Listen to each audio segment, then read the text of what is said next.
Sabemos que hay gente que se va a ir uniendo, pero como tenemos solo una hora, vamos a partir.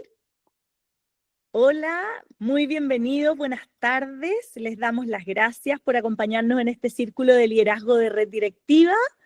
El tema de hoy día surge porque en el trabajo que nosotros hacemos, en nuestras visitas a colegio, acompañando a directores y equipos directivos, ha surgido y suele estar en la conversación un problema que se repite. Estudiantes de distintos niveles que presentan graves dificultades en la lectura, incluso niños de cursos bastante superiores. Y por eso, y para buscar aportar en este tema, hemos invitado a 3 expertos desde la academia, pero también desde la realidad de la escuela, para que nos cuenten su experiencia abordando este problema. Les cuento que el formato que vamos a usar será el siguiente.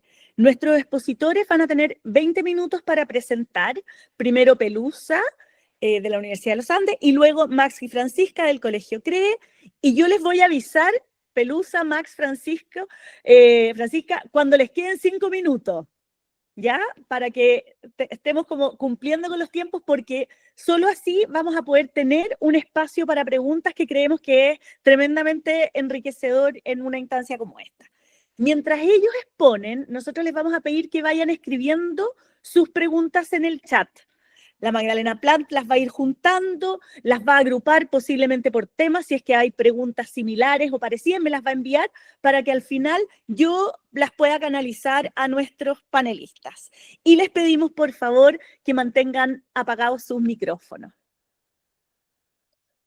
Vamos a partir entonces con Pelusa, que no necesita mucha introducción, pero yo les voy a contar que Pelusa Orellana es profesora de inglés de la Universidad Católica, doctorado en educación, Early Childhood Families and Literacy de la Universidad de North Carolina y máster en liderazgo instruccional de la Universidad de Alabama.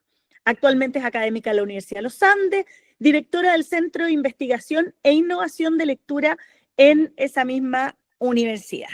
Así que los dejo ahora con Pelusa. Hola, hola a todos. Muchas gracias, Trini, por la presentación. Encantada de estar aquí, muy contenta, sobre todo porque es un tema que nos interpela a todos, ¿no es cierto? A todos nos preocupa el tema del rezago lector, porque tiene implicancias para todos los aprendizajes en general, entonces no nos puede dejar indiferentes. Y sabemos que de alguna u otra forma ha habido como un detenimiento en el crecimiento de las habilidades lectoras de los estudiantes que sin duda es preocupante para un país como Chile. Entonces, yo quiero ser muy breve, porque sé que aquí el tiempo es corto. Preparé 10 diapositivas que por ahí muy generosamente me van a hacer pasar para no demorarme. Algunos datos así muy en genérico para ubicarnos en el contexto de lo que está pasando con la lectura en nuestro país y en el mundo. Tomé PISA y CIMSE más recientes. El primer dato les muestro a ustedes que la aguja se mueve nada o poco, o bien poco en general.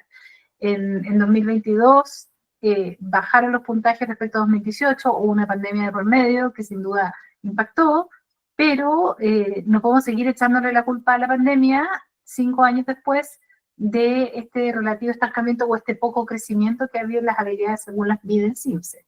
Yo sé que el CIMSE no es todo en cuanto a lectura y hay muchos otros indicadores que muchas veces a los colegios les dicen más, pero está, querámoslo o no, ahí. En datos como PISA, ¿no es cierto?, también todavía nos encontramos con resultados preocupantes. El 66% de los estudiantes en Chile están por sobre el nivel 2, que es el nivel como más básico, versus el 74% en el caso de los países de la OCDE. Solo el 2% de nuestros estudiantes logra el nivel 5, que es el nivel más alto, el nivel, digamos, de lectura más crítica, más interpretativa, que es al final de cuentas el objetivo final, por así decirlo, de la asignatura de lenguaje en el eje de lectura. Sigue habiendo brechas importantes a favor de los hombres, aun cuando durante la pandemia la brecha se dio vuelta y parecía que las niñitas perdieron terreno, según algunos estudios, probablemente porque tuvieron que dedicarse a ayudarle a sus hermanos más chicos en las tareas durante la pandemia. Pero en general hablamos de un estancamiento que ya lleva una década, y aún así nosotros no estamos tan mal en el escenario latinoamericano. Fíjense que nosotros lideramos, a veces nos autoflagelamos y decimos qué horror, estamos tan mal, ¿cómo será el resto, no es cierto? Bueno, efectivamente, en los otros países de Latinoamérica los resultados son muy malos. Nosotros la semana pasada presentamos en Costa Rica, o sea, salió en un titular en un diario en Costa Rica de un estudio que hicimos con ellos de habilidades de los estudiantes que entran a la universidad. Súper descendidos, o sea, muy malos, y están peor que nosotros. Y era un país que tenía muy buenos niveles de comprensión lectora, ahí vamos a la par, cuando recién empezaron a haber evaluaciones, digamos, CERCE, TERCE, etcétera, a nivel regional.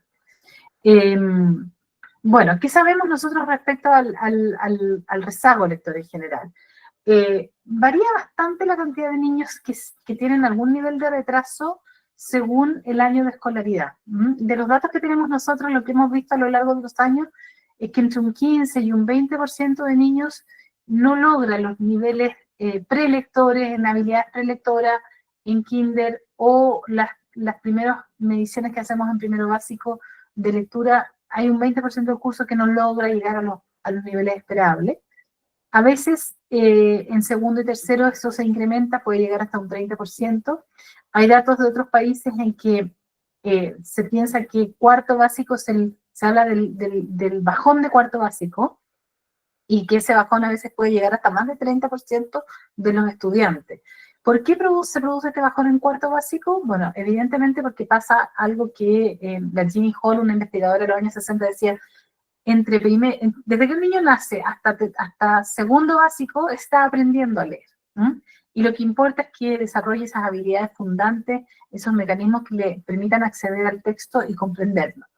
Y en general, los textos que se leen en esos primeros años son bastante predictivos en términos de nivel de comprensión. No se necesita tener mucho vocabulario para entenderlo, las estructuras son más o menos repetitivas, uno se acuerda de mi mamá, de mima, pero en general son textos más o menos sencillos. Por lo tanto, comprenderlos es relativamente fácil. Pero a partir de cuarto, los niños en vez de aprender a leer, están leyendo para aprender. Y ahí cambia el giro de las habilidades, cambia el giro de la complejidad textual. Se lee además para las otras disciplinas. Hay que leer para matemáticas, para resolver los problemas matemáticos, hay que leer para entender ciencias, para hacer las instrucciones de un experimento, hay que leer en ciencias sociales para ubicarse en la geografía del mundo, en fin. Entonces, hay otras variables que entran en juego, como por ejemplo los mismos conocimientos conceptuales, que son muy, muy importantes para poder ayudar a esa comprensión. Entonces, se produce este bajón de cuarto básico, que es bastante fuerte. Yo diría que es un momento crítico en el cual hay que trabajar fuerte el refuerzo que esos niños necesiten para que estén bien encaminados para lo que viene después, porque cada vez los textos se van a poner más complejos. Entonces, dicho de otro modo, cuando uno mira la curva, aquí le puse yo justamente, primer gráfico, es un estudio que yo hice con colegios de élite de Chile hace muchos años. Son 6 colegios, los seguimos desde kinder hasta segundo básico, y la curva de arriba, la naranja, corresponde a los niños que no tenían problemas al entrar a kinder. O sea, en general sus habilidades de conciencia fonológica, su vocabulario, su conocimiento de algunas letras del alfabeto era bastante bueno. Y en ese mismo curso había un 25% más o menos de niños que estaban en la línea azul, que estaban fallando en algunos de estos subprocesos con un 50% de desempeño o menos. Y si ustedes se fijan, la curva es la misma, tiene la misma forma. Un crecimiento muy acelerado, que es hasta que adquieren cierta independencia en la lectura, y que después, ahí no tenemos los años tercero, cuarto, quinto, pero se va estancando, es como una meseta. La curva tiene la misma forma, pero los niños, aún en estos colegios muy de élite, no logran equipararse al resto de sus compañeros. Me habría encantado tener más datos para seguir la curva hacia tercero o cuarto básico, pero no los teníamos. Pero eso les muestra más o menos que hay una aceleración muy fuerte en el crecimiento lector entre kinder y primero básico, yo diría hasta fines de primero y comienzos de segundo, y después ya se empieza a estancar porque esto, como les decía yo, se pone más difícil la pista en cuanto a la complejidad de lo que tienen que leer los niños y lo que tienen que hacer con la lectura que tienen que leer. Y las otras dos diapositivas los otros dos gráficos son un estudio que hicimos el año pasado con Susana Claro y Juan Pablo Valenzuela del CIAE, que tomamos una muestra representativa de segundo básico a mitad de segundo año, o sea, julio de segundo básico, y los resultados nos mostraban que alrededor de un 60% de los niños no había logrado a mitad de segundo la meta de lectura de fines de primero. O sea, ya llevaban como un semestre de atraso. Esta era la muestra representativa, tiene Región metropolitana, 1.200 estudiantes de todo tipo de colegio. Aquí hay de todo tipo de colegios. Entonces se las muestro porque este es un problema transversal a los niveles socioeconómicos. Tenemos muchos niños en colegio particular pagado que tienen problemas de comprensión. Y hay retraso en la lectura, efectivamente. Ahora, cuando uno le hace zoom a esos datos y mirábamos a los niños que estaban en colegios que tenían problemas de lectura en segundo básico, gran parte de ellos tenía problemas en vocabulario. Y eso era transversal a nivel socioeconómico. Hay un alto porcentaje, usted lo puede ver, está muy en chiquitito, yo sé, ahí el gráfico más a la derecha mía, no se alcanza a leer, pero me voy a hacer yo aquí un zoom para poder leérselo mejor, pero en el fondo los niños, independientemente del nivel socioeconómico, tenían problemas, había un alto porcentaje de niños que estaban con bajos niveles de vocabulario. Entonces, ahí ya tenemos un área en la cual tenemos y podemos trabajar, que es el vocabulario. Y yo me atrevería a decir, es importante trabajar esa área porque justamente es un área que se puede vincular al conocimiento conceptual de las asignaturas. O sea, podemos hacer un influjo de palabras de vocabulario asociadas a los contenidos que se ven en matemáticas, en ciencias. Fíjense que a veces estas palabras son palabras no son palabras elaboradas ni sofisticadas. Yo el otro día le contaba también a una fundación, alumnos universitarios míos, yo les dije, ¿ustedes saben lo que es una transacción? La palabra transacción no es una palabra súper difícil, convengamos. Bueno, no saben. Y le dije, pero uno va al cajero automático y dice su transacción fue realizada. ¿Usted no sabe lo que es una transacción? No saben. O sea, son palabras como del diario vivir, no son palabras difíciles. Entonces, uno puede usar, no sé, la bisagra de la puerta, el vértice de no sé qué, de este ángulo, etcétera, de este triángulo. Se pueden usar palabras del diario vivir que no son tan complejas y se pueden aprovechar esas instancias de aprendizaje para reforzar el significado y el uso sobre todo de esas palabras, y con eso mejorar un poquito el vocabulario de los niños. En la diapositiva siguiente, solo como a modo de recordatorio, cuáles son los elementos relevantes del proceso lector para que ustedes vean que en el fondo, cuando uno evalúa lectura, no le sirve mucho como el dato del CIMSE que te dice tengo tantos niños que están en el nivel, según los estándares, en nivel avanzado o insuficiente. Porque la lectura es mucho más multidimensional. Entonces, cuando uno habla de que un niño no entiende lo que lee, puede haber muchas razones por las cuales no entiende lo que lee. Y solo aquí a modo, no me voy a detener en todas, pero hay aspectos que tienen que ver con la comprensión del lenguaje, y eso está bastante determinado también por la realidad sociocultural del niño, ¿no es cierto? Cuánto conocimiento previo tiene un niño que a lo mejor nunca ha visto el mar respecto a temas del mar, va a ser muy distinto a aquel niño que vive, no sé, en una caleta. Vocabulario, conocimientos previos, estructuras oracionales. Cada día hablamos menos con oraciones completas. Las redes sociales nos han obligado a hablar con mensajes de emoticones y no escribimos palabras ni escribimos oraciones completas. Eso está afectando la estructura oracional y la comprensión de los niños. El razonamiento verbal, el conocimiento literario, etc. Y después, por otro lado, está lo fundante, que les decía yo en un comienzo, ¿no? Aquí el objetivo es que cada vez más la lectura se vuelva automática, que los niños automaticen los procesos decodificatorios de manera que toda esa energía cognitiva la puedan volcar hacia la comprensión, hacia comprender el texto. Entonces, como profesores, ¿ahí qué podemos hacer? Tenemos que trabajar muy fuertemente, si los niños están descendidos en conciencia fonológica, reconocimiento del alfabeto, decodificación, la identificación visual de las letras del alfabeto, trabajarlo muy fuertemente en los primeros años de manera que eso sea ya algo adquirido y los niños puedan pasar a usar la lectura para aprender más. Muchas veces no nos damos cuenta de esto, pero yo les aseguro que hay colegios en los cuales en primero básico se va el año y los niños quedaron sin conocer las últimas letras, porque como se trabaja, hay una estructura, ¿no es cierto? Que tal día se ve la M, tal semana se ve la N, etcétera. La Y, la X, Y, la Z, por ejemplo, son letras que los niños no conocen. Y uno los evalúa a fines de primero o principios de segundo y nunca han visto esas letras. Entonces, asegurarnos que ese aprendizaje fundante se esté dando. Después les traje también a modo de ponerlos al día un poco en lo que está pasando respecto a cómo se está mirando la lectura. Últimamente se han considerado para evaluar, digamos, el progreso de los estudiantes en la lectura, aspectos que antes no se miraban, como por ejemplo lo que tiene que ver con la motivación a la lectura, o sea, qué hábitos de motivación y qué motivación tienen los niños, con qué frecuencia van a la biblioteca, si les gusta leer o no les gusta leer. Y también aspectos más de autorregulación, porque los niños ocurre muchas veces que se les da a leer 20 páginas, 30 páginas y se agobian porque no tienen la autorregulación y dicen, no, esto es imposible que lo lea. Entonces ya vienen con una predisposición muy negativa hacia la lectura, que es importante también como decirle, mira, establecete una meta, vas a leer 20 minutos hoy día y vas a tratar de leer, no sé, 5 páginas, y te vas a hacer preguntas mientras lees, o sea, darles como ese tipo de apoyo en estrategias de comprensión que pueda facilitar el logro de la meta y que no se nos queden en el camino por factores a veces motivacionales, de autorregulación en ese sentido. Entonces les traía, solo en relación a eso no me voy a detener en el modelo porque es poco el tiempo. Entonces, ¿cómo identificar con precisión qué aspectos tenemos que trabajar? Yo diría que lo primero súper necesario es tener un buen diagnóstico al inicio del año. Y ahí el diagnóstico, idealmente que sea un diagnóstico integral, que no solamente me mida, por ejemplo, la velocidad lectora, porque la velocidad lectora es útil, pero por sí sola no me sirve para tener un buen diagnóstico. Necesito saber cómo comprende un niño. Necesito saber si tiene hábitos de lectura, si conoce las letras del alfabeto. Entonces, ojalá un diagnóstico lo más integral y completo posible, que sea granular, vale decir, que vaya como la habilidad concreta.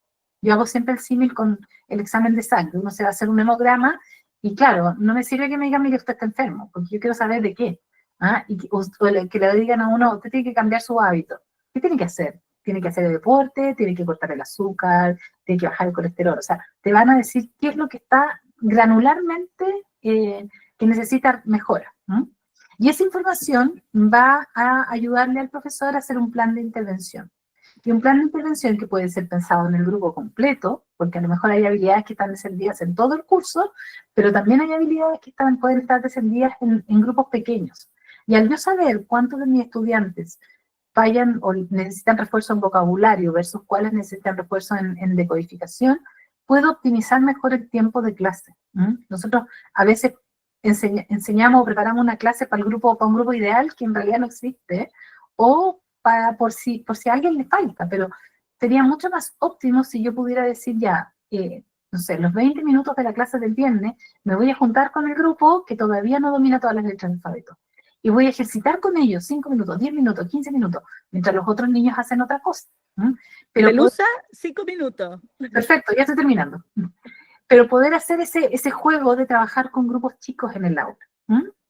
Y un monitoreo que puede ser formal o informal. Un monitoreo, el diagnóstico también puede ser un instrumento de monitoreo si yo lo aplico en varias oportunidades en el año, pero nosotros profesores deberíamos observar y usar nuestra observación más comúnmente. Pasearse por la clase, mirar qué están haciendo los estudiantes, etc. En cuanto a algunas intervenciones que nos pueden ayudar a salvar a niños que necesitan de un apoyo cuando ya el profesor no puede hacer más porque tiene mucho agobio con su sala, tenemos evidencia que los programas de tutoría sí funcionan, si están focalizadas en habilidades fundantes, si son 2 o más veces por semana. Nos sirven las tutorías así al voleo, nos sirve una tutoría con un profesor, con un tutor que no sabe lo que tiene que hacer. Necesitamos que sea con un programa escrito, formal, que use un diagnóstico, que se trabaje en grupos chicos, 1 a 1, 2 a 1, todo eso funciona. Lo segundo que es importante para hacer efectivas las intervenciones es buscar textos alineados con el nivel real de comprensión de los estudiantes. Que no nos sirve que el niño que salió de leer Mi mamá me mima pase a la fábula de Samaniego, porque la brecha es enorme, el vocabulario es muy difícil. Le puedo pasar la fábula de Samaniego, pero la tengo que mediar yo como profesor. No le puedo pedir que la lea en forma independiente. Entonces, buscar acercar al niño a su nivel real de comprensión. Después, promover todo lo que tiene que ver con confianza y autoeficacia en los estudiantes. O sea, mucho aquí el refuerzo positivo, lo emocional. Tú puedes, vas mejorando. Si voy a trabajar, por ejemplo, el dominio lector, si lo voy a estar tomando toda la semana o todos los meses, usar mucho el refuerzo positivo con los niños en ese tipo de actividad, que ellos mismos registren cómo van avanzando, etc. Y usar estrategias de andamiaje que sean adaptativas, o sea, cómo yo puedo ir avanzando para que los niños, yo vaya formulando preguntas en el aula con graduales incrementos de complejidad, ¿no? Pasando más a la pregunta abierta, etcétera, para que también los niños se vayan dando cuenta de que tienen que ir creciendo en su comprensión. Y en la próxima, eh, también sugiero mucha enseñanza explícita del vocabulario y de la comprensión como proceso, o sea, modelarle mucho a los estudiantes las estrategias de comprensión lectora. Oportunidades para discutir los textos también, porque ahí también yo modelo el tipo de respuesta que yo espero que los niños produzcan en su comprensión lectora. Y ojalá que haya también estos espacios de trabajo más uno a uno, en que yo pueda conocer cómo están las habilidades de cada uno de mis estudiantes de forma más personal. Y solo termino con dos citas ahí que nos pueden servir como de inspiración, ¿no es cierto?, de la importancia que tiene la lectura en la vida de las personas. O sea, es tan vital que uno se forma también gracias a lo que lee. Así que nada, pues animarlo mucho y quedo también atenta a cualquier pregunta que puedan tener. Muchas gracias. Muchas gracias, Pelusa. Un tremendo panorama desde la evidencia. Les quiero recordar que manden preguntas por el chat. Y ahora vamos a conocer la experiencia del Colegio CREE. Denme un segundo que voy a dejar de fijar a la Pelusa. Y les voy a presentar a nuestros siguientes invitados. Max Ortúzar es licenciado en Ciencias Sociales y Humanidades y en Filosofía de la Católica, es profesor de Educación Media en Filosofía de la Universidad Finisterra, tiene un máster en Liderazgo en Escuelas Privadas otorgado por el Teachers College de la Universidad de Columbia, doctor en Educación, en Aprendizaje y Liderazgo de Adulto de la misma universidad, es cofundador y director del Colegio CREE Cerro Navia y también ha participado en instituciones como Elige Educar. Lo acompaña hoy día Francisca del Valle, ella es educadora de párvulos de la Católica, es magíster en educación, convención en dirección y liderazgo educacional de la misma universidad, actualmente es tutora del diplomado en gestión directiva de la Católica y es subdirectora académica del Colegio CREE de Cerro Navia. Y ellos nos van a contar en conjunto la experiencia de su colegio en un proyecto de rescate lector. Bueno, muchas gracias. Voy a partir yo presentando primero el colegio. Y primero, muchas gracias también, Pelusa, por el panorama. Dio gusto ver que en muchas de las cosas que tú decides nosotros estamos muy alineados. Y en la otra estamos alineados en el corazón, pero no en la práctica, porque nos falta la herramienta y expertise y todo, porque es difícil. Es súper difícil implementar muchas de estas cosas. Entonces, nosotros no somos un colegio, bueno, yo soy director del colegio, la Fran es la subdirectora, y la verdad es que la Magdalena y la Tri me invitaron acá, me invitaron a mí y les dije, mira, yo feliz, pero en verdad la que empuja todo esto y la que más sabe es la Fran, así que yo les voy a presentar más o menos cómo funciona el colegio. Y sí contarles que implementar todas estas cosas es muy pesado, muy desafiante.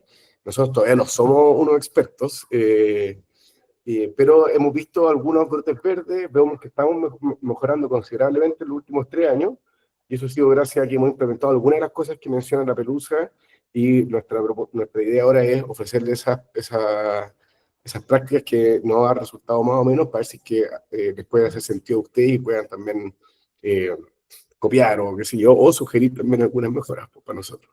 Entonces, rápidamente, ¿qué es lo que es el colegio? El colegio CREE un colegio particular subvencionado, ubicado en un contexto vulnerable, tiene un 75% de números prioritarios, un 90% de vulnerabilidad, tenemos un 20% de nuestros estudiantes que están tenemos 1.045 alumnos matriculados hoy día.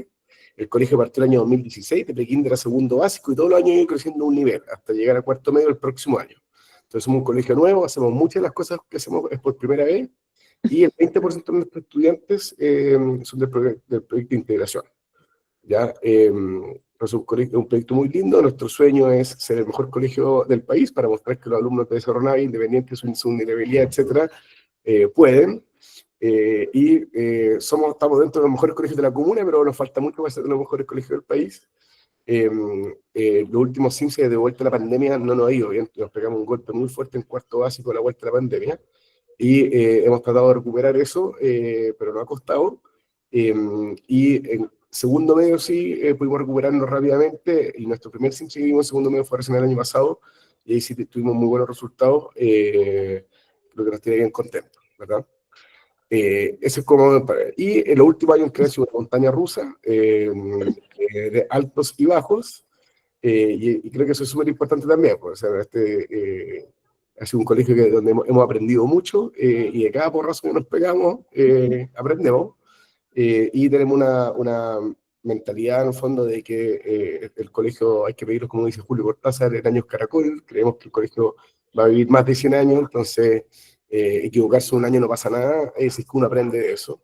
Entonces tratamos de ver el colegio y pensar un poquito más en el largo plazo, y así hemos ido creciendo y mejorando poco a poco. Eso. Y uno de nuestros grandes porrazos fue, como les decía, el retorno de la pandemia y darnos cuenta que estábamos muy mal en lectura, y nos dimos cuenta muy tarde. No se acuerdan, pero ese año, el 2022, se hizo el CIMSE, ¿verdad? Nosotros como colegio nuevo no teníamos buenos puntos de comparación y todo, y jurábamos que estábamos bien. Y el año 2023 llegan los resultados del CIMSE, llegaron muy tarde, y llegaron antes de salir de vacaciones, en el fondo, y nos dimos cuenta que estábamos muy mal, mucho peor de lo que pensábamos, y que teníamos un forado muy grande en lectura, y teníamos una gestión de datos también muy defectuosa, entonces nos costó mucho darnos cuenta. Entonces el 2023 tratamos de hacer lo que pudimos, y en el 2024 empezamos a trabajar fuertemente. Y dijimos, bueno, tenemos un montón de problemas. ¿A quién de todas las cosas que dijo la Pelusa que son importantes de este diagnóstico integral de la lectura, por dónde podemos partir? Y elegimos, obviamente, los cursos más chicos por conocimiento del alfabeto, en el fondo, velocidad de denominación, y los cursos de segundo básico para arriba, fluidez lectora. ¿Ya? Entonces hoy día nosotros tenemos 3 grandes áreas de trabajo para reforzar la comprensión lectora, y aquí nos vamos a concentrar en particular en la fluidez lectora. Y 3 grandes áreas de trabajo para trabajar la fluidez lectora es la lectura en clases. Tratamos de trabajar fluidez lectora en clases y tratar de asegurar en el fondo harto tiempo en la jornada escolar de lectura. Después tenemos también la práctica como de lectura en la casa, entonces tenemos como un cuadernillo de lectura y un plan lector, etcétera, para que los alumnos practiquen la lectura y la fluidez lectora constantemente. También sabemos que una de las cosas que más mejora la fluidez lectora es la repetición, entonces leer el mismo texto 5 veces a la semana, eso genera como sensación también de autoeficacia, porque que van mejorando, etcétera. Y también tenemos las tutorías individuales, que decía la Pelusa, aquí en el colegio sí hacemos tutorías individuales mínimo 3 veces a la semana, pero también se debería tener un foco exclusivo en fluidez lectora. Eso es como las grandes cosas que hacemos. Y lo más importante, ¿cómo gestionamos todo esto? Con datos y con seguimiento, ¿ya? Y eso es lo que necesito que, o sea, y eso es más o menos algunas de las prácticas que vamos a mencionar ahora. Entonces, la siguiente, ¿cómo diagnosticamos? Bueno, sí hacemos un diagnóstico integral. De hecho, tomamos la prueba, la prueba Dialect de comprensión lectora, que la Pelusa está muy metida ahí.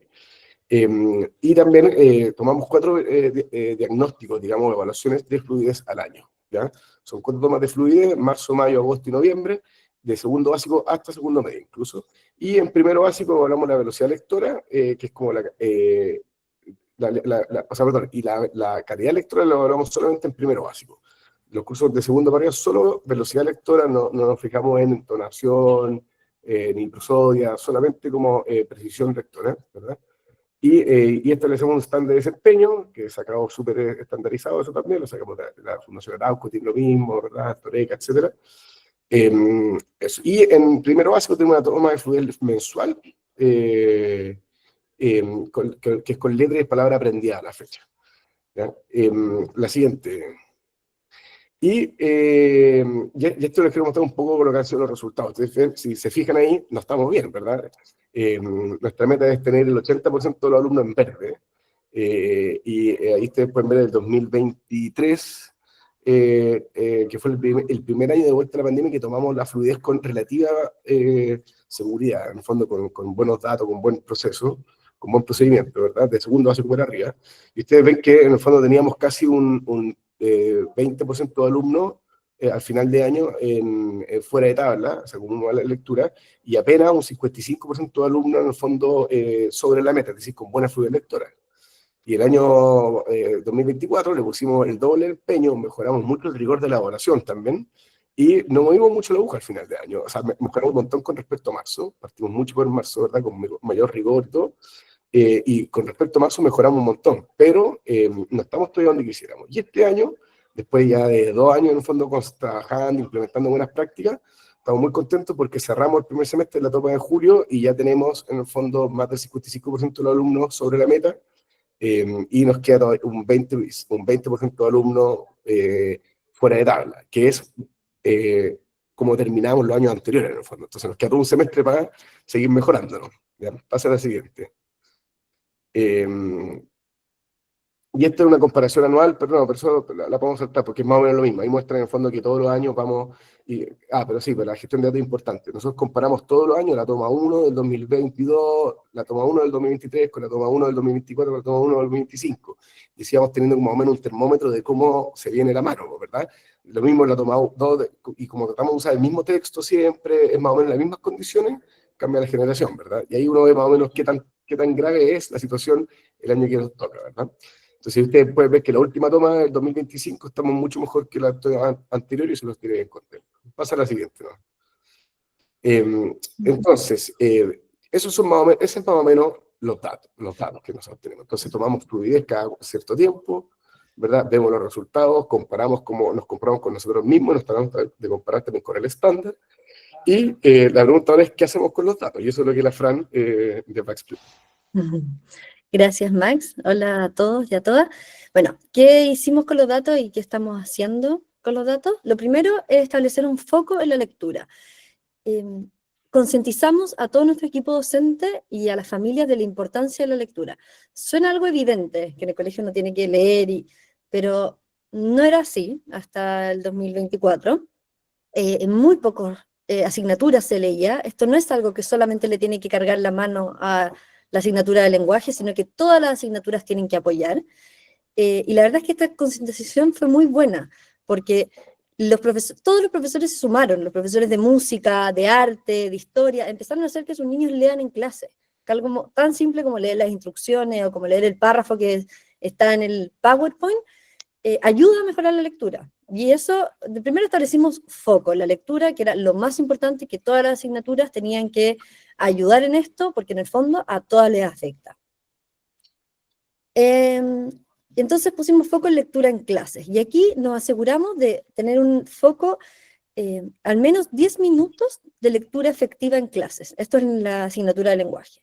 Y nos preocupamos de que todos los estudiantes tuvieran el mismo texto con la profesora. Entonces van todos juntos leyendo en voz alta, por fila, los más chicos, los más grandes, de diferentes estrategias en la sala de clases, pero al menos que todos leyeran 10 minutos en cada clase de lenguaje. Esto fue un cambio igual importante, porque hay que pasar materia, hay que pasar contenido, perder tiempo en esto, pero al final está trayendo más beneficios que pérdida. Por otro lado, establecimos un plan lector. Como les contaba Max, somos un colegio chico, joven, que está partiendo, y la biblioteca la teníamos súper botada. No le habíamos puesto tanto foco, estaba ahí, los niños de vez en cuando iban a pedir un libro, pero no teníamos un plan lector estructurado por nivel, cuántos libros leían, qué libros leían, de acuerdo a los intereses de los niños. Entonces, postulamos a varios fondos, nos ganamos fondos concursables, nos ganamos plata, y con eso armamos nuestro plan lector para todos los niveles, al menos 8 libros al año para cada nivel. Y eso ya nos asegura que tenemos los libros disponibles y que ojalá los niños los lean, y hacer clases de biblioteca entretenidas para que los niños enganchen con la lectura. Tarea de fluidez. Les contaba Max, todos los lunes les mandamos tarea de fluidez a los niños, una lectura semanal que tienen que leer los 5 días de la semana y anotar el tiempo con que se demoran leyendo el texto. Esto motiva mucho a los niños, sobre todo a los niños más chicos, porque van mejorando el tiempo, y lo mejoran considerablemente desde la primera lectura hasta la última, porque se empiezan a aprender los nombres, se empiezan a aprender las palabras. Por ejemplo, chimpancé es una palabra que les cuesta mucho al principio, pero al final de la semana ya se la saben y saben cómo leerla y cómo decodificarla de manera rápida.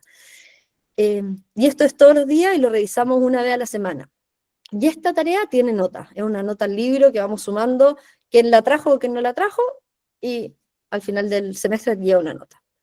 Lo que les importa mucho a los papás, el tema nota, ojalá todos mis hijos tengan un 7. Hacemos plan de tutoría 1 a 1. Este plan de tutoría, cuando partimos con la Maida y con la Trini, teníamos 100 niños fuera de tabla, 100 niños muy por debajo de lo que deberían leer de acuerdo a su nivel. Entonces ahí les voy a contar un poquito más adelante cómo estructuramos esos 100 niños para alcanzar a que todos tuvieran tutoría, porque no tenemos 100 personas para 1 a 1 acompañar a cada estudiante. Pero bueno, ¿en qué consisten? Es que esto se practica todos los días, la práctica de lectura en voz alta de 5 a 10 minutos. Todos los días o 3 veces a la semana, dependiendo del tutor. Es el mismo texto toda la semana y lo que vamos haciendo es que en el último minuto, de esos 5 minutos o 7 minutos, el último minuto se marca hasta dónde llegó. Entonces los niños van viendo y son capaces de ver que van mejorando y que cada vez logran leer un poquito más, un poquito más. Y eso es que se mueren como les motiva. Yo era tutora de niños de sexto básico, que no podría decir ya están en la prepubertad, que no pescan nada, los motiva infinito. Ir mejorando ellos mismos es como un bálsamo a su autoestima académica. Y los vamos retroalimentando con un sistema muy simple de leen mal la palabra y les decimos mira bien la palabra, piensa en cómo está escrita la palabra y léela. Y esa estrategia tan simple ayuda mucho a que los niños ellos mismos se den cuenta cómo se dice la palabra chimpancé sin uno tener que decirlo. Entonces, después la leen ellos y la decodifican mucho mejor sin tener que uno repetirla todo el tiempo. Revisamos nuestro plan de lectoescritura. ¿Por qué? Porque nos dimos cuenta de que nuestra meta en primero básico era súper baja. Nuestros niños en primero básico, muy poco, como el 50% de nuestros niños salían leyendo en primero básico, pero necesitábamos que esto fuera muchísimo más, que ojalá el 85% de nuestros estudiantes lean más de 42 palabras en un minuto. Entonces, ¿qué es lo que hicimos? Revisamos nuestro currículum de primero básico, que es un currículum propio, con cosas del Ministerio de Educación, con cosas de primero lee, y acortamos el tiempo en que enseñamos las letras. Como decía la Pelusa, muchas veces quedan letras para la cola y que no se alcanzan a ver en el año. Bueno, lo que hicimos fue asegurarnos de que hasta al menos septiembre, hoy día estamos en agosto, pero el año pasado hasta septiembre, alcanzáramos a ver todas las letras del abecedario. Entonces, el tiempo, los 2 meses que nos quedan, es para practicar todas las letras, ayudar al estudiante más descendido y estar constantemente con ellos. Aquí empezamos a trabajar en grupos chicos, de acuerdo a las necesidades de los estudiantes. Había niños que les costaba combinar vocal, o sea, consonante con consonante. Habían otros que daban vuelta a la consonante vocal, y así diferentes tipos de errores que los niños van teniendo al aprender a leer. Entonces empezamos a juntar a esos niños y a trabajar de manera individualizada con cada uno de ellos. Fran, 5 minutos. Ay, perdón, ya, voy más rápido. Toma de lectura de evaluaciones mensuales, reuniones de apoderado muchísimo más seguidas, y también revisamos el currículum de prekinder y kinder, porque todo tiene que ir en pos de que ojalá primero básico todos los niños salgan leyendo. Armamos un plan de lectoescritura de segundo a cuarto básico, porque teníamos niños y hoy día también tenemos, pero son más de las necesidades educativas permanentes, que no estaban leyendo. Entonces, un niño que no tiene ninguna necesidad educativa, que está en tercero básico, que no lee, es gravísimo. Entonces los diagnosticamos, planificamos de acuerdo a su nivel, y ellos trabajan todos los días 45 minutos con una educadora diferencial, específicamente en temas de lectoescritura. Reuniones de apoderado, mandamos cada vez este semáforo, que indica como cuántas palabras están leyendo. Los incorporamos mucho. Las reuniones de apoderados se trata de esto, nuestras entrevistas con los apoderados hablamos de lectura. En el fondo nuestro foco como colegio se volcó a la lectura, y por ende los apoderados también. Y hay mucho desconocimiento también de los apoderados, porque piensan, por ejemplo, que su hijo está leyendo bien en primero básico porque lee 4 palabras juntas, pero no, un niño que lee en primero básico debe leer 42 palabras en un minuto, y así lo vamos concientizando. La estructura de tutorías, que les dije que teníamos 100 niños que estaban fuera de tabla, entonces no teníamos capacidad de abarcarlo todo. Entonces dividimos a los 100 niños en 3 grupos de 30. Y eso nos ayudó el 2024, el año pasado, poderla abarcar a todos y hacerles tutoría individual a todos los niños. Eso. Max, está ahí silenciado. No, se me olvidó el anterior, que creo que era una estrategia muy, muy interesante, porque las tutorías son muy pesadas. Entonces lo que hacíamos es que el grupo 1 eran los alumnos que estaban a punto de pasar a una velocidad lectora buena, entonces partimos con ellos 4 semanas, después ellos se graduaban, ¿verdad? Después tomamos al grupo que estaba más descendido, y así, entonces íbamos rotando los grupos, ¿verdad? Los mismos tutores, pero iban rotando los grupos. Pasa a la siguiente. Y ahora la pregunta es, ¿qué hacemos? Ahora, ¿cómo hacemos seguimiento? Porque uno puede tener un muy lindo plan, y una de las cosas que nos pasó y por donde tenemos la herida más grande nosotros es que teníamos planes de trabajo de fluidez, etcétera, el 2022, a la vuelta de la pandemia, pero no lo ejecutamos bien. ¿Por qué? Porque hay que hacer seguimiento a estas cosas, ¿verdad? Entonces, ¿cómo lo hacemos seguimiento a estas cosas? Y ahí creo que es súper importante tener una buena gestión de datos y un buen sistema de reporte también, ¿ya? Hoy día lamentablemente no tenemos ninguna, como con toda la tecnología que hay, ninguna como aplicación que nos pueda ayudar con estas cosas, que es súper simple. Esperamos que salga pronto, pero yo estoy haciendo una para el colegio, porque en verdad esto es un dolor de cabeza. Entonces tenemos unas planillas Excel nosotros, ¿verdad? Pasa a la siguiente. Y esto nos permite hacer seguimiento. En el fondo, cada vez que alguien hace una tutoría, tiene que marcar, ¿sí? La hice, puede dejar un comentario, etcétera. Y así nosotros, y el equipo directivo, los coordinadores, incluso los papás, pueden ver cuántas veces han apoyado al alumno. Y si, por ejemplo, no sé, si aquí hay un alumno que no ha tenido tutoría, bueno, ahí va donde el profesor, ¿por qué? ¿Qué pasó? ¿Cuál es la situación? ¿Cómo apoyar? Etcétera. Y así nos aseguramos que la tutoría se mantenga durante el año. Pasa a la siguiente. Y así también reportamos todo esto en gráficos, se lo vamos reportando al equipo directivo, a los profesores también, cuántos profesores han tenido la tutoría, cuántos alumnos, qué porcentaje de cumplimiento del plan individual se lleva, etcétera, ¿verdad? Y también tenemos un checklist de fluidez. Como decía la Fran, cuando se espera que todas las clases haya lectura, 10 minutos, etcétera, entonces tenemos un pequeño checklist. Entonces cualquier persona lo puede usar y pasamos por una clase, veíamos, observábamos una cosa, lo que sea, y uno pasaba con esto y veía si está funcionando la fluidez o no está funcionando. Porque al principio nos pasaba, porque el profe llegaba y se le olvidaba el texto, entonces proyectaba el texto. Y claro, y practicaba la fluidez con el texto proyectado, porque esas cosas pasan, ¿verdad? O llegaba y no todos traían el texto de fluidez, ya, entonces léanlo en pareja. Cuando leen en pareja, hay uno que no está practicando. Eso es o, no sé, pues, había lectura coral, solo lectura coral. Y cuando hay solo lectura coral, el más descendido mueve la boca, pero no está practicando, ¿verdad? Entonces, ese tipo de cosas nos pasaban. Pasa la siguiente. Y también tenemos, esto es súper importante, no sé si hay personas del mismo equipo directivo, pero nosotros tenemos un panel general con todos los estudiantes donde están todos los datos más importantes del estudiante, ¿ya? Ahí está su asistencia, su nota de tareas de fluidez, que es la columna que ven ahí, ven también las palabras de fluidez, en qué rango de fluidez está el alumno, y ven también la evaluación dialecto, y además ven otras cosas más, la evaluación del libro de clase, etc. Y esto es muy importante porque cada vez que alguien tiene una reunión con un apoderado o con el alumno, uno abre esta planilla, va y puede revisar al tiro estas cosas importantes y uno se le comenta al alumno o al apoderado. Entonces así se mantiene como en la cabeza, en el fondo, que esto es importante. Yo cada vez que entrevisto a un apoderado, partimos la conversación, me pueden venir a hablar de cualquier cosa, un problema de convivencia escolar o porque quieren techar la cancha, cualquier cosa. Y digo, perfecto, oiga, a ver, veamos primero y revisamos la asistencia, la fluidez y el dialecto.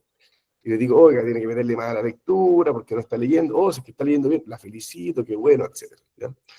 Eso. Eso era todo, así que espero que estamos abiertos a cualquier duda, pregunta o sugerencia. Gracias, Fran y Max. Súper interesante.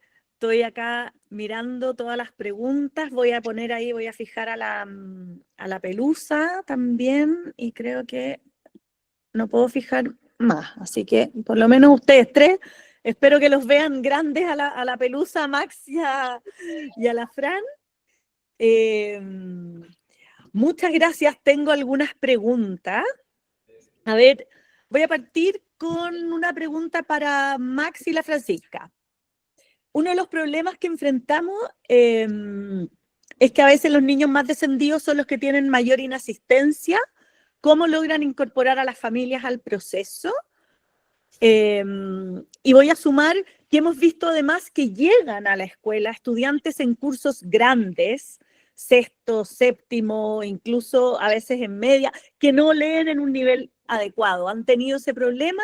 ¿Cómo hacer para apoyarlos sin que se rebelen o se sientan mal? Ustedes tienen a estudiantes de media, ¿cómo ha sido esa experiencia? Que a veces uno dice, no es lo mismo hacer un rescate lector con niños de segundo, tercero básico, cuarto básico, que con un niño de primero medio. ¿Se revela frente a este apoyo? Yo puedo Max, responder. Mira, la verdad que, o sea, puede ser, pero nuestro colegio es un colegio muy inclusivo con un proyecto de integración muy grande y con muchos alumnos que, aunque no tengan claro, un diagnóstico permanente, igual hay alumnos que tienen como planes de adecuación curricular individuales. Entonces, como que no es tan rupturista en el fondo un alumno que está muy descendido, que recibe apoyo extra, es más común. Entonces, no se ve como un problema eso, como culturalmente. No sé si hacemos algo en específico, es más como la dinámica del colegio, ¿verdad? Y también hablamos mucho, sobre todo los alumnos nuevos, hacemos una inducción como en habilidades socioemocionales, etcétera, y hablamos mucho de mentalidad de crecimiento. Entonces también como que en general no tenemos la frustración como más inconsciente, ¿sí? Pero no un alumno que declare una rebeldía frente a apoyo, qué sé yo. Y respecto a la otra, ¿cuál es la otra pregunta? La inasistencia, que Yo son niños que van menos además al colegio, entonces, ¿cómo nos Bueno. aseguramos de que participen en estos apoyos? Sí, mira, interesante. El año pasado hicimos el cruce entre asistencia y alumnos descendidos y no había mucha correlación. Curiosamente. Ahora, obviamente son 600 alumnos, entonces no hay validez estadística ni nada, pero nos pasó eso, ¿verdad?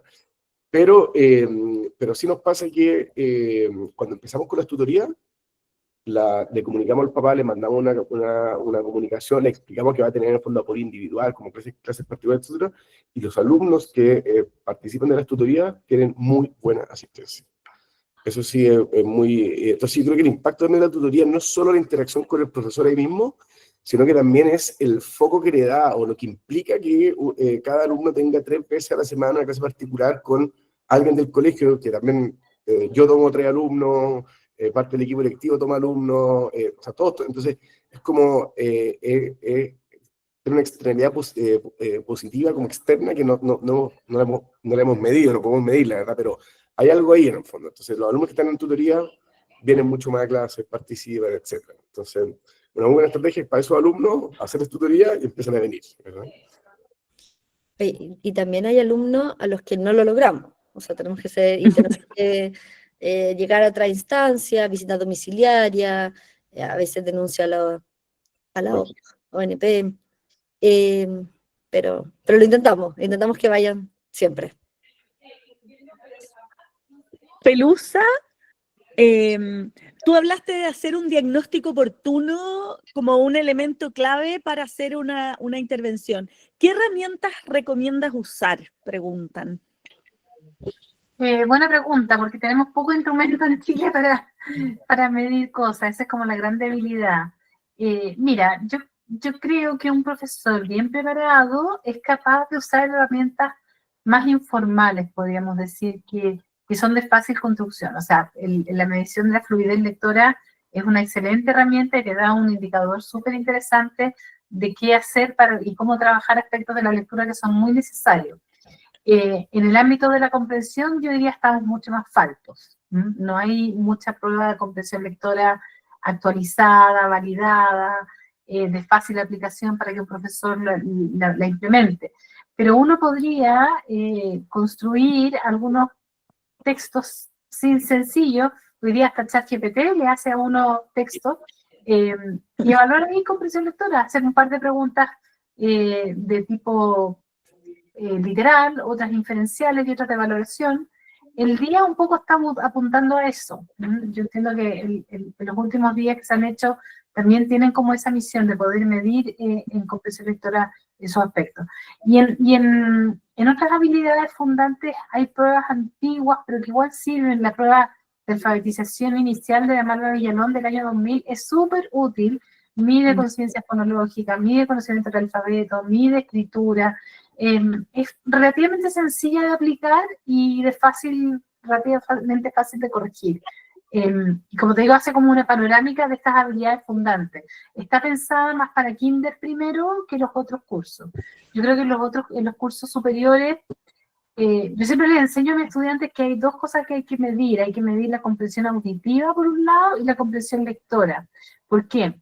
Porque si hay un delta de diferencia, puede ser señal de que desde el punto de vista de por ejemplo, si la comprensión auditiva es baja, puede haber problemas de que no se entiende el concepto del cual se está escuchando, no se es capaz, por ejemplo, de establecer la sucesión de eventos si se trata de un texto narrativo, y eso podría ser señal, no siempre lo es, pero a veces sí la es, de algún tipo de dificultad de procesamiento del lenguaje más allá de lo que hace el profesor en aula. Y este niño quizás necesita ser derivado a la psicopedagoga de la escuela, que le ayude un poquito, que mida con mayor precisión si hubiera algún tipo de trastorno.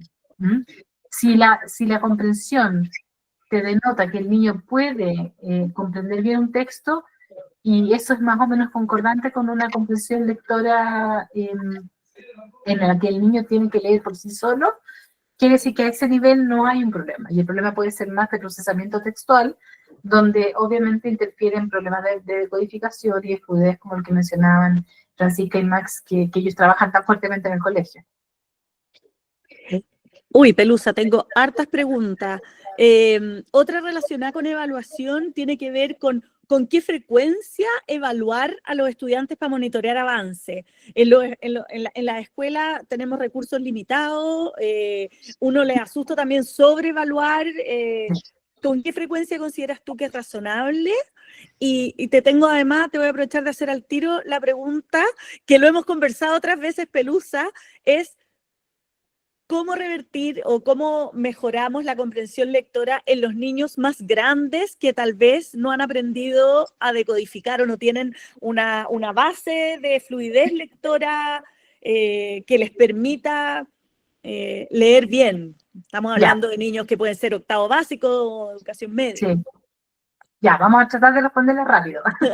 A ver, la primera, depende mucho del propósito y del instrumento. Si yo voy a aplicar un diagnóstico integral, un poco como es Diales, que lo usan en el colegio CRE, yo diría solo en marzo y en noviembre, principio y fin de año. Si tengo muchos niños descendidos, quizás aplicarlo a mitad de año para esos niños en particular, pero no sobreusar el instrumento. Si son herramientas sencillas, como por ejemplo dominio lector, hay colegios que lo aplican mensualmente o bimensual. Me parece que ese va a depender un poco también de los recursos que tenga el colegio en cuanto a recursos humanos, ¿no? Para poder llevar a cabo una medición tan sistemática. Por eso les digo, va a depender de eso. Y hay otras mediciones que son más monitoreo clase a clase. A veces el ticket de salida que tenga que ver, por ejemplo, explica en tus propias palabras la idea principal del texto, o construye una oración con 3 de las palabras de vocabulario que vimos hoy. Es una evaluación, y es una evaluación que no tiene nota, pero que sí me sirve para ver si se logró el objetivo de la clase. Entonces, depende un poco del propósito. Eso. Y respecto a los alumnos mayores con problemas de comprensión, yo creo que hay que trabajar muy sistemáticamente en las estrategias de comprensión más básicas, porque no las han tenido seguramente porque han tenido estos problemas de fluidez lectora que les ha impedido comprender mejor. Pero trabajar un poco como uno lo hace como con los hábitos de estudio, ¿no es cierto? Aprender a resumir un texto, aprender a determinar cómo la estructura del texto me ayuda a comprenderlo mejor, si es un texto informativo, si es un texto narrativo. Hay que hacer un trabajo, y hay una tutoría, puede ser fundamental para ese tipo de trabajo. Va a ir más lento, vamos a tener que pensar en textos más sencillos, con niños que todavía el proceso decodificatorio es un obstáculo para comprender, pero eso no quita que yo trabaje la habilidad, la estrategia lectora que está en marcha. O sea, puedo tener el curso completo leyendo, o sea, trabajando, por ejemplo, el resumen como una estrategia de comprensión, y a lo mejor estos niños que están más descendidos, darle un texto más corto, o darle un texto con un vocabulario más controlado, pero todos están trabajando la estrategia. Se puede diferenciar por ahí por el nivel de complejidad del texto. Estaba pensando que tal vez la inteligencia artificial ayuda harto a poder como desde un mismo texto, mismo tema. Sí, yo me congraciaba mucho, fíjate, porque incluso a mis alumnos les enseño acá en la universidad a usarla, por ejemplo, para crear un test de close, que es algo que se usa mucho para enseñar vocabulario o para trabajar con presión. Se pueden aprovechar esas herramientas porque son útiles. Bien usadas son útiles. Max, Fran, en un contexto de familias que no leen en sus casas y probablemente no hay libros, ¿cómo ustedes motivan y suman a esos apoderados, a esas familias para que apoyen a los niños en lectura? Me imagino que eso tiene que ver con qué expectativas hay, qué se les pide y también cómo se los entusiasma, cómo se los compromete. ¿Hay reconocimientos? Preguntan. ¿Cada cuánto? Qué buena pregunta. Es algo en lo que todavía estamos trabajando, no podríamos decir que lo tenemos 100% logrado. Hemos tratado de potenciar mucho la biblioteca. Yo creo que la biblioteca es la clave. Muchos niños van O sea, tratamos de que vayan mucho en los recreos, que sea un espacio abierto para nosotros motivar con la lectura, y los niños se motivan al tiro con los temas que les gustan, los llevan a la casa. En general, nuestros apoderados de familia no tienen libros en la casa, o tienen muy poco, o no son tan buenos. Entonces, nuestra biblioteca es la fuente de conocimiento para los niños, lo es todo. Y la profesora de biblioteca, el día del libro es fantástico, hay todo el rato hay reconocimientos por los niños que más van a la biblioteca, los libros que más piden prestado libro. Yo diría que motivamos harto desde ahí, y en general nuestra familia, nosotros tenemos muy altas expectativas de los estudiantes, pero muchísimas. Y eso tratamos de empujarlo a las familias también. Entonces, nuestras entrevistas con los apoderados uno a uno, tratamos de que tengan altas expectativas en su hijo, de que logren tal vez más de lo que ellos lograron, de que puedan cumplir sus sueños, y en general la recepción es bien buena de los apoderados. Nuestros apoderados quieren lograr más cosas con su hijo, y están dispuestos a muchas cosas, aunque no entiendan y no lean tanto o tan bien como su hijo. Sí, yo quiero complementar ahí porque creo que muchas veces caemos en esto de como esta desesperanza aprendida porque los apoderados no están ahí, ¿verdad?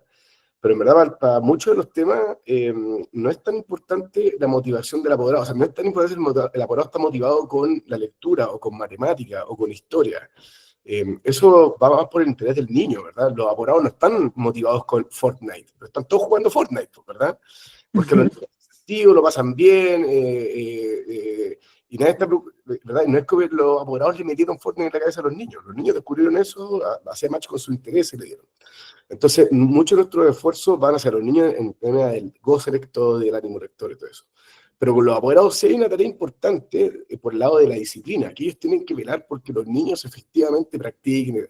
Y eso lo que tratamos de hacer es como comunicar muy como llanamente que lo importante y el buen predictor de éxito académico que es la lectura, que es lo que mostraba la Pelusa, un niño de primero básico que no sale leyendo bien, tiene un 89% de probabilidades de que esos problemas perduren en el fondo de la enseñanza básica. Y eso lo comunicamos a los papás, y el colegio nosotros le decimos, esto es un colegio que apunta a la educación superior, etcétera, y el primer paso de eso es leer. Entonces, y creo que una cosa que hemos hecho muy bien este año, y empezamos el año pasado, es que le empezamos a mostrar a los papás cómo se espera que un niño lea. Y este año en la reunión de apoderados, al principio, le mostramos un video de un niño de primero básico que cumple como con la frecuencia, con la fluidez lectora, y le mostramos y decíamos, mira, eso es un niño de primero básico leyendo bien, eso es lo que usted tiene que lograr con su niño, para que no se queden tranquilos con el niño que está leyendo silábicamente y diga, no, si mi niño ya lee. No, esto es lo que tiene que lograr, y para eso tenemos que trabajar, y por eso le mandamos los reportes todos los tiempos, le mandamos el semáforo con un rojo si el niño está mal, para que se pongan las pilas, etcétera. Además, los cursos de los niños de hasta segundo básico tienen un chat de WhatsApp con una profesora de lenguaje que está encargada de reforzamiento. Por el chat de WhatsApp hablan, etcétera. Las vacaciones menos le mandamos a papás, les mandamos un juego que hizo la Católica que se llama Grapho Games. En el fondo, entonces, está constantemente ahí al lado y comunicamos a los papás el nivel en que están sus alumnos, lo que se espera de los alumnos y lo importante es que cumplan con esa expectativa. Constantemente. Reuniones de apoderados, mail, comunicados, etcétera. Estamos en la hora y me quedé con preguntas, pero lamentablemente, claro, es un súper tema. Le quiero agradecer a Pelusa, Francisca, Max. Creo que es demasiado importante para todos los que estamos trabajando por mejorar la lectura en nuestras escuelas.